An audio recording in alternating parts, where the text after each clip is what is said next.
A question that we're commonly asked is, what do we mean by dry assembled? In a nutshell, dry assembly means that the unit will be supplied to you fully built but without any glue in the dowel holes.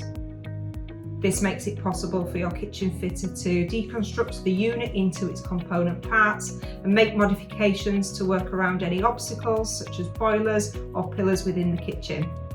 Dry assembled units can be easily identified within your delivery as they're wrapped in dry assembled tape, and we can supply a maximum of 3 units per order dry assembled.